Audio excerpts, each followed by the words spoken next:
Tonight, we tell the story of a doll not made to play with, but to possess. A doll that turned love into terror and innocence into evil. Her name, Annabelle. And the curse she carries still lives behind glass, waiting. Welcome to Arcane Testament, a place where shadows breathe and forgotten stories awaken from their graves. Tonight, we begin the story of a doll, not the kind that comforts children, but one that feeds on fear. Her name is Annabelle, and her tale begins long before the Warrens locked her behind blessed glass. There are many versions of how Annabelle came to be. Some say she was just an ordinary Raggedy Ann doll, stitched with red yarn hair, button eyes, and a smile that should have been harmless. But evil has a way of disguising itself behind innocence, and Annabelle's story proves that even the softest smile can hide something sinister. The year was 1970. In a small apartment shared by two young nursing students, Donna and Angie, life was calm, ordinary, and peaceful. They were in their early 20s, full of life, working long shifts, and returning home every evening to laughter, tea, and dreams of the future.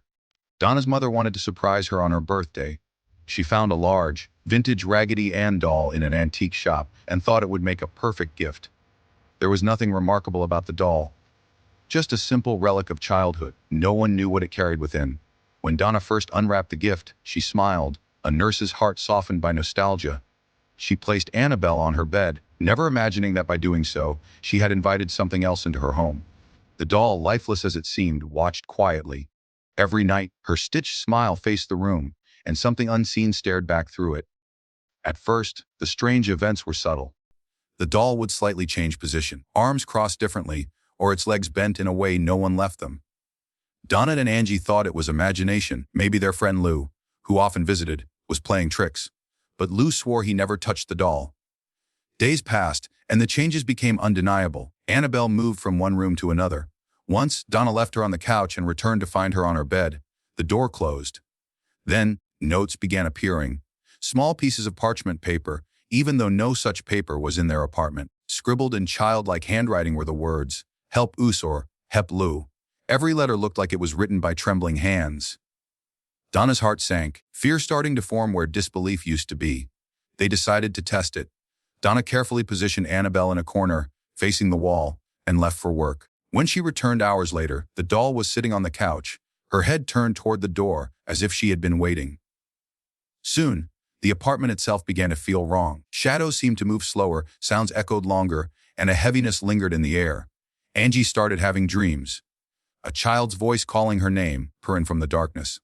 Lou, on the other hand, grew uneasy. He hated the doll. Every time he entered the apartment, he felt watched.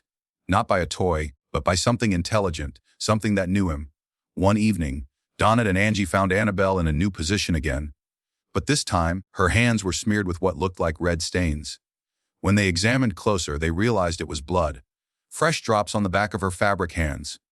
There was no source, no explanation. Fear turned into panic. They sought help, turning first to a medium.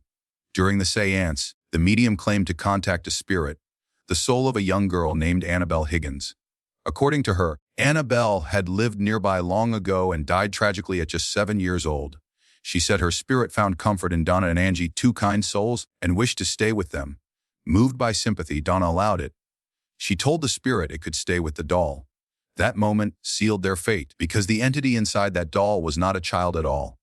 It was something ancient, deceptive, feeding on the emotion of pity, gaining permission to anchor itself into the doll. What they welcomed wasn't innocence, but darkness cloaked in a little girl's voice.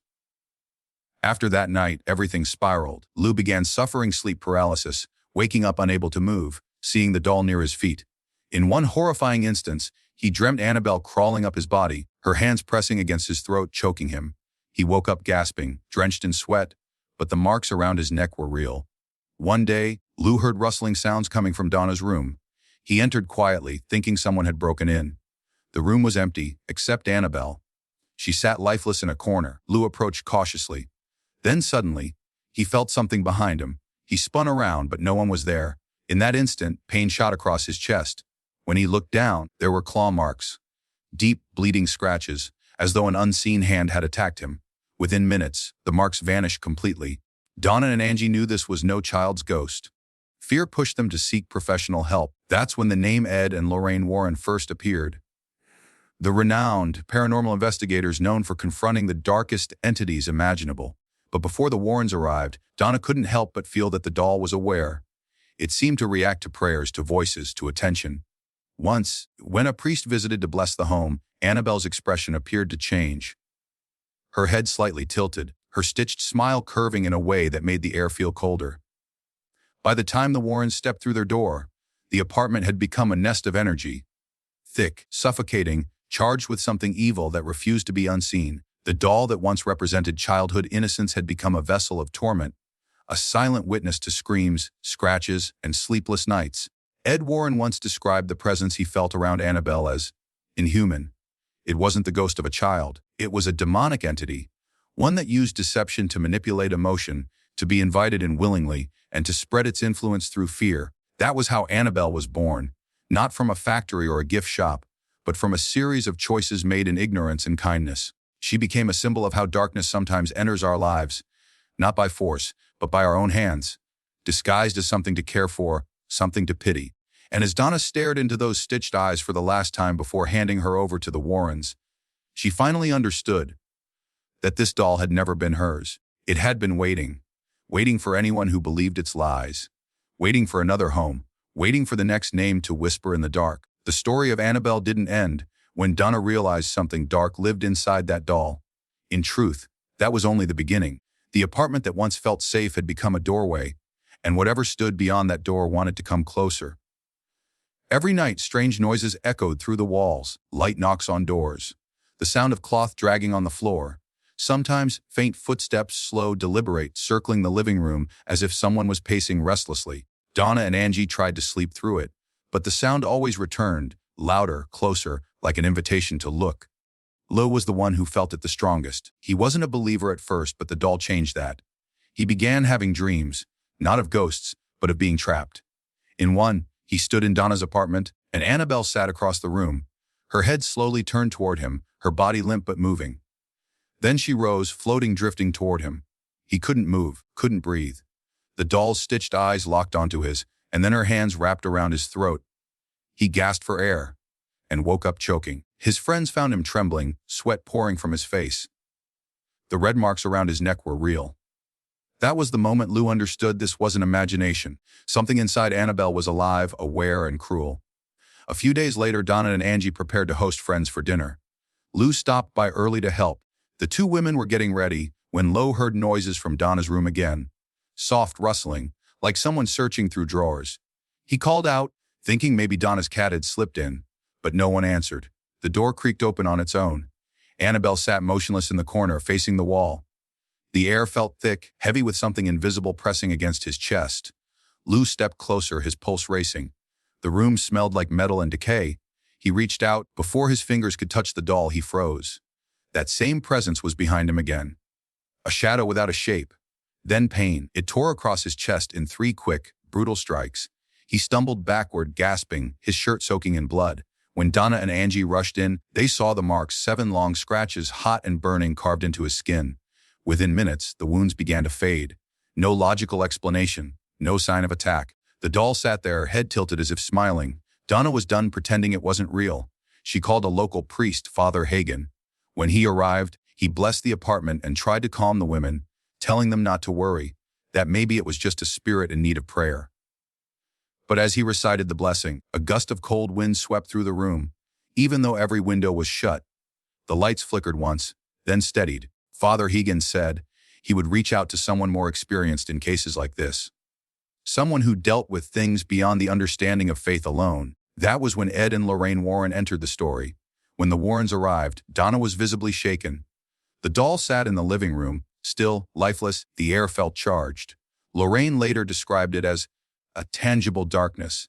Ed asked Donna to tell everything from the beginning. She explained about the movements, the notes, the seance, the voice of the little girl. Lorraine listened carefully, her eyes occasionally drifting toward the doll. Then she asked one question: did you ever give the spirit permission to stay? Donna hesitated, then nodded. Lorraine sighed. She turned to Ed and said quietly, "That's not a child." Ed began his investigation immediately.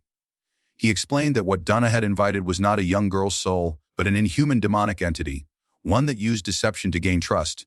Such entities often masquerade as harmless, even pitiable, to be invited into a person's space, and once accepted, they feed off emotional energy, fear, and chaos.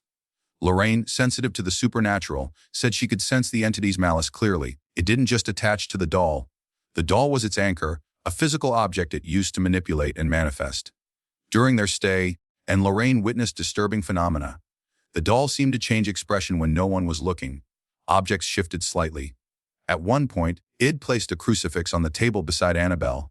The next morning, the cross was bent backward, as though scorched by invisible hands. Lorraine described a moment that still haunted her. She sat quietly, praying beside the doll, when suddenly she felt a cold wave rush through her. In her mind, she saw flashes. A dark figure crouched beside Annabelle, watching her intently, whispering. She could feel it wasn't human. It was intelligent, ancient, and angry. The Warrens concluded the apartment needed an exorcism, not only to cleanse the space but to sever the entity's hold on the women. Father Cook, a higher-ranking priest, brought in. He performed the ritual throughout the apartment, using holy water and reciting prayers.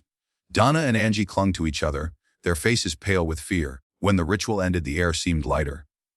The sound stopped. The temperature returned to normal. But the Warrens knew better. Annabelle wasn't destroyed. The entity had only been weakened, not removed. Ed insisted on taking the doll away to keep it from causing more harm. Donna agreed, relieved to see it gone. The Warrens wrapped Annabelle carefully, avoiding direct contact, and placed her in the back seat of their car. Lorraine sat silently beside it, reciting prayers under her breath. But even then, the presence followed them. As they drove home that night, the car engine stalled multiple times. The steering lock, the brakes failed near sharp turns. It pulled to the side and splashed holy water on the doll, commanding it to stop whatever it was doing. The car didn't stall again after that, but Lorraine later said she felt eyes watching her the entire ride home. When they finally reached their house, Ed carried the doll into his office and placed it on a chair. For the first few days, it didn't move. No sound, no cold air, it almost seemed normal. Until one night, when Ed and Lorraine heard heavy footsteps in their hallway. Ed went to check. No one there. But the doll had somehow moved, from the chair to another room entirely. Lorraine's cat refused to enter that part of the house afterward. The Warrens eventually decided the safest place for Annabelle was a locked glass case, one blessed by priests, sealed with holy symbols, and never opened again. On the front, they placed a sign that read, "Warning by, positively do not open." Still, visitors claimed to see the doll's head move slightly when they stared too long. Some even said the doll's eyes followed them. One young man mocked Annabelle during a visit. Ed warned him not to, but the man laughed, tapping the glass. On his way home that night, he lost control of his motorcycle and died instantly. His girlfriend survived, shaken, claiming they were laughing about the doll seconds before the crash. The Warrens knew the pattern too well. Annabelle was not simply haunted. She was cursed, a direct link between our world and something demonic that thrived on disbelief and fear alike. Even after years, Lorraine could still feel its presence whenever she entered the museum. She often said the energy near Annabelle felt alive, like a storm waiting to break. And that is the story the world was never supposed to see. How a simple act of kindness turned into an invitation for evil. How an innocent doll became a vessel of malevolent force. And how Ed and Lorraine Warren came face to face with an entity that defied the laws of faith and reason alike. That was never just a doll, a warning sealed in glass, a presence that never sleeps. Waiting, there's a moment when fear stops being a feeling and becomes a living thing. When it's not just what you sense, but what stands beside you in the dark. That was the moment Ed and Lorraine Warren understood the true nature of what they were dealing with. Annabelle wasn't simply a cursed object. She was a vessel, a physical manifestation of something ancient, intelligent, and malicious. After the chaotic ride home with the doll, the Warrens didn't speak much. The silence in their car was heavy, filled with an invisible presence that seemed to breathe between them. Lorraine later said that she could feel it, like static electricity that crawled along her skin. Ed kept glancing at the rearview mirror, not because of traffic, but because he couldn't shake the feeling that something was staring back at him from the back seat. When they finally reached their home in Monroe, Connecticut, Ed brought the doll inside. He didn't want it anywhere near their children, so he placed it in his office, locking the door. Lorraine stood outside, quietly praying. Even through the closed door, she swore she could hear a faint giggle. That night, Ed woke suddenly. A sound echoed through the house, something dragging across the floorboards. He got up, checked the hall, the kitchen, every room. Everything was still, but when he returned to the office, he noticed the door. It was slightly open. Inside, Annabelle was no longer sitting upright. She had fallen over, her head turned toward the door, facing him directly. He didn't move her. He simply closed the door, locked it again, and stayed awake until morning. Over the next several days, strange things began happening inside the Warren home. Footsteps when no one was there. Distant knocks. Books falling from shelves. Objects moved slightly out of place. And always, that same eerie feeling that they were not alone. Lorraine would find herself staring at the doll for long stretches, feeling her energy pulling at her senses. She could see the aura of malevolence surrounding it, dark, pulsing, almost alive. When Ed asked her to describe what she saw, she said, "It's like something is trying to break through. It doesn't belong here, but it wants to." The Warrens began documenting everything, photos, notes, even temperature readings. They knew this wasn't a typical haunting.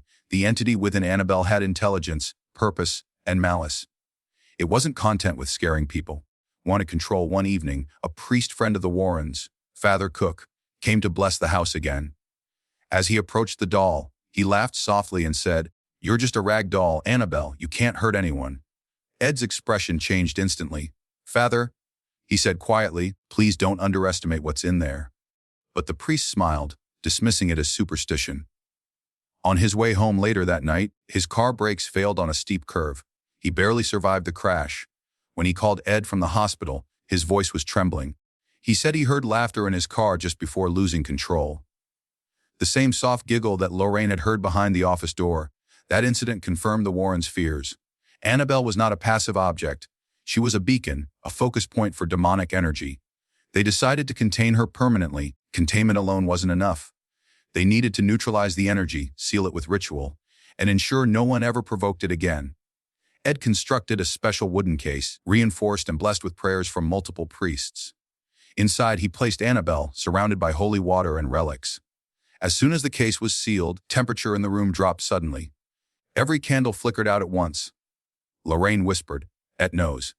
That night, Ed dreamed of the doll standing beside his bed, her small cloth hand slowly reaching up toward his face. He woke with a start. The doll was still in the case, but he could smell something faint in the air, sulfur. A scent that always marked the presence of the demonic. From that day on, Annabelle's case became both prison and warning. Visitors to the Warren home often felt uneasy in its presence. Some said they could hear faint tapping from inside the glass. Others claimed to see her head tilt slightly, just enough to catch attention. Lorraine would always warn them, "Don't touch the case. Don't look too long."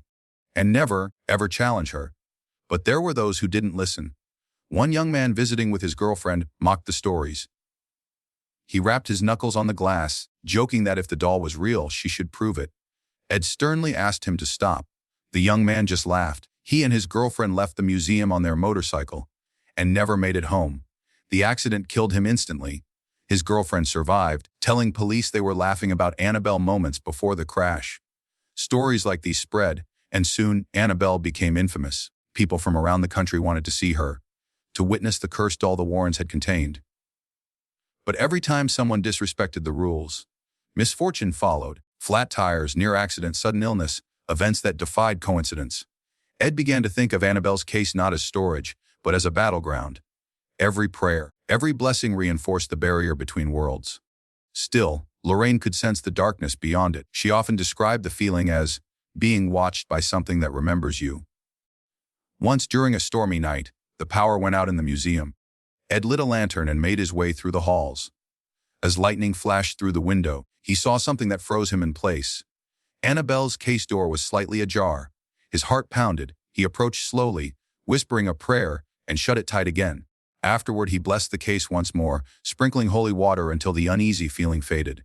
For the Warrens, Annabelle became a daily reminder of how thin the line between the living and the inhuman could be. Lorraine often said that evil doesn't need grand rituals or sacrifices to enter our world. It only needs permission. And the doll was proof. Donna's compassion had been enough to open the door. Once opened, it never truly closes. The Warrens continued their work, confronting hundreds of hauntings and possessions across the years. But Annabelle remained different. She wasn't tied to a house or a person. She was mobile, portable, a fragment of darkness you could hold in your hands.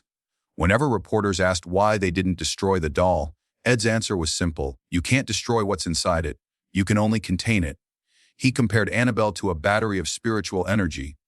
self-sustaining, constantly recharging from the fear and fascination of those who dared to approach. That was why the Warrens eventually built a dedicated room for their artifacts, a collection of cursed objects, each locked away and blessed, known as the Occult Museum. At the heart of it all sat Annabelle, in her glass prison, eyes fixed forward, as if waiting. Lorraine often avoided staying in the room too long. She said the energy there was too aware. Sometimes, while leading guests through the museum, she'd feel a sharp drop in temperature whenever they passed the doll's case. Cameras would malfunction. Batteries drained instantly. People still asked why the Warrens kept her at all. Why not bury her, burn her, cast her away? Ed always answered the same. Because she would come back. Evil doesn't die, relocates. Every precaution, every ritual, every locked door was a fragile boundary holding something far greater at bay. And through all of it, the prayers, the glass case, the doll never changed. Her stitched smile never faded. Her eyes never closed. She remained exactly as she had been the day Donna unwrapped her from that gift box. Silent, still, and waiting. Deep inside the Warren residence, behind a locked wooden door, marked Occult Museum, the air is different. It's colder, heavier, as if the room itself remembers what's been trapped inside it. Rows of cursed artifacts line the shelves, haunted mirrors, possessed masks, ritual totems, and relics taken from exorcisms that blurred the line between heaven and hell. But among them all, one presence dominates. One object seems to watch everything, even from behind the glass that confines it, the doll. Annabelle. She sits perfectly still inside her case, her faded cloth skin and stitched smile unchanged by time. Yet there's a pressure in the room around her, an invisible field that seems to hum, like static whispering beneath the silence. Ed and Lorraine Warren both knew. That glass was not just protection for the world outside, but a warning to anyone who dared to get close. Every morning, Ed would pass through the museum, sprinkling holy water and murmuring prayers. He never lingered by Annabelle for long. He always bowed his head slightly out of respect, or perhaps acknowledgement. Lorraine often followed behind, clutching her rosary. She said the energy near Annabelle felt alive, like the heartbeat of something that didn't belong to this world. People came from all over to see her, paranormal researchers, skeptics, thrill seekers, all curious about the doll that even priests refused to touch. Ed would guide them carefully, his flashlight beam cutting through the gloom, dust swirling in the air like ash. He'd stop before Annabelle's case and tell them, in his steady voice, she's responsible for at least one death that we know of. Many more, maybe. What's inside her is not the spirit of a child. It's demonic. Don't challenge it, don't mock it, and don't touch the glass. Despite the warnings, the air of disbelief followed her everywhere. There was always someone, a skeptic, a young man too proud to believe, who would smirk, whisper jokes, or tap the glass as if daring fate to answer back. Ed would tighten his jaw every time. Lorraine's eyes would darken with quiet dread. They knew the pattern. They knew that the doll didn't need to move or speak to strike. The energy itself was enough. One summer afternoon, a group of college students visited. Among them, a couple who had heard the legends online. The boy laughed when he saw Annabelle, shaking his head. She's just a toy, he said, and tapped the glass. Ed immediately intervened, his voice low but firm. You have to leave. They left, still laughing. On their way home, their motorcycle lost control. He died instantly on impact. The girl survived, bruised and broken, but told reporters later that just before the crash, she felt someone pull her jacket, though her boyfriend's hands were both on the handlebars. Incidents like these piled up. People who mocked the doll fell ill, got into accidents, lost jobs, or suffered tragedies they couldn't explain. Lorraine began to believe that the entity wasn't confined merely to the doll, that the doll was a conduit, a magnet that drew energy from the fear and disbelief of others. She described it as curse that punishes arrogance. For the Warrens, maintaining the museum wasn't a choice, it was a responsibility. Each object, especially Annabelle, carried its own danger. Destroying them wasn't an option. When priests attempted to burn cursed items, the flames would die out mysteriously. Holy water boiled away before it could touch certain relics. Evil, it seemed, had found ways to survive human attempts to erase it. So instead, Ed and Lorraine turned their home into a sanctuary of containment. Once a year, a priest would visit to bless the entire museum. The rituals were long, meticulous, and exhausting. When the prayers reached Annabelle's case, the candles often flickered violently. Sometimes the glass vibrated softly, like something inside was pressing against it. Lorraine said the energy in that moment was so intense that it felt as though the walls were breathing. During one of those blessings, the priest placed his hand lightly on the glass and whispered a prayer. A loud crack echoed through the room, not from the case, but from the floorboards beneath them, as if something deep in the foundation had struck back. The priest stepped away, pale, and told Ed that he'd never felt such concentrated hatred in his life. Visitors began to speak of strange sensations inside the museum, feeling watched, cold air wrapping around their ankles, faint whispers echoing from nowhere. Photographs taken inside often came out distorted. Some showed streaks of light around Annabelle's case, others captured faint, childlike faces in the reflection of the glass.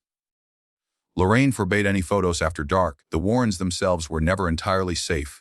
Lorraine often woke up in the middle of the night sensing movement downstairs. Once, she saw a shadow standing outside the museum door, tall, unmoving, silent. When she turned on the light, it vanished.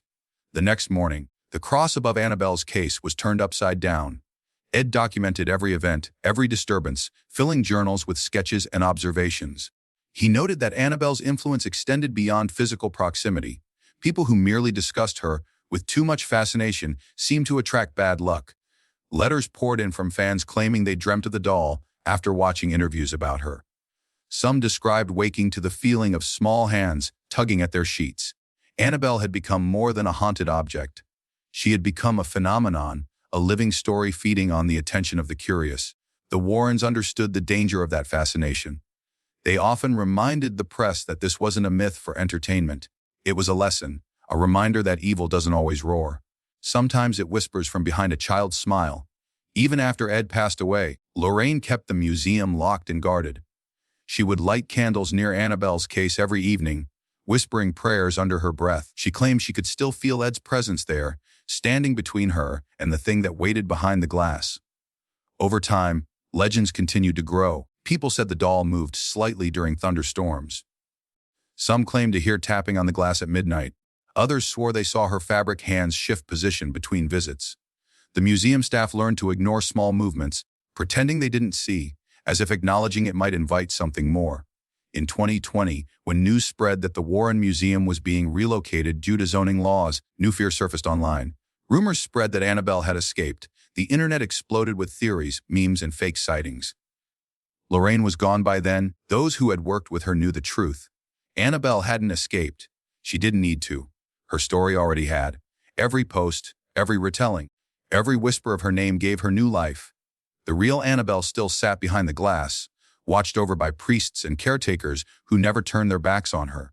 The sign, warning positively do not open, remained fixed to the front of her case, not for dramatic effect, but as a literal barrier between the curious and the condemned. People who entered the room described an unexplainable sense of dread, a heaviness in their chest, as if invisible eyes studied their every move.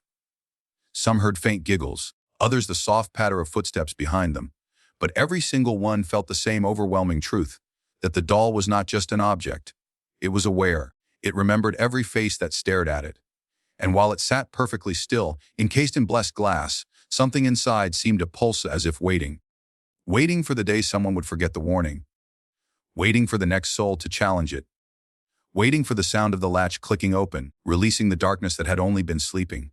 Because even sealed away, even surrounded by holy protection, Annabelle never truly rests. The power she carries isn't confined to fabric and thread. It's carried in every story told about her, every whisper, every terrified glance. And deep within that museum, as the lights go out and silence settles like dust, there's always that faint, almost imperceptible sound, a soft creak, a tiny scrape, the kind that makes you wonder if the doll inside the glass just moved. The story of Annabelle does not end within the glass walls that contain her. She sits there silent, still yet far from dormant. Those who've crossed paths with her, even for a moment, speak of a presence that never quite leaves them. Some say the air shifts when you enter that room, as if the doll knows she's being watched. Others claim that her eyes follow them, faintly glowing under dim light, almost whispering that she remembers. Ed and Lorraine Warren believe that evil, once summoned, can never truly be destroyed, only bound. And Annabelle is the embodiment of that belief, a cursed object chained by faith and fear. Every priest's prayer, every seal on that glass, is a desperate attempt to contain what humanity cannot comprehend. Over the years, skeptics have called her nothing more than myth, a clever fabrication, a relic of superstition. But tell that to the guards who refuse to look directly at her, or to those who claim to have seen her shift, even when untouched. Tell that to the visitors who mock her only to face unexplainable accidents days later. The truth is Annabelle is more than just a doll. She's a vessel, not of innocence, but of everything that lies beyond the veil. A reminder that evil doesn't always come roaring. Sometimes it sits quietly, behind glass wearing a smile. And as the world sleeps, somewhere in that locked museum in Connecticut, a faint sound is said to echo through the night. A soft, rhythmic tapping, fingernails brushing against wood. Perhaps it's nothing. Or perhaps Annabelle is waiting,